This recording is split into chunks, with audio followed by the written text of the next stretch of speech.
So what do you do when you're dating someone and you start to feel a little nervous or insecure or overwhelmed?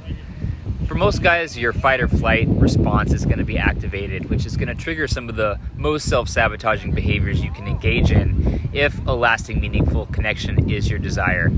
Because that fight or flight response makes you either turn into an asshole who is guarded and defensive and pushing people away, or it makes you shrink and shut down and avoid and isolate. And in either case, you're not doing yourself any favors. So what you can begin doing instead is really looking within and owning how you're actually feeling and building the trust and courage and confidence in yourself to learn how to express it. Giving yourself permission to be vulnerable is one of the most courageous things that you can do, and it's also one of the most important things that we can do if we want to build lasting, meaningful connections, because vulnerability is the key ingredient to having that.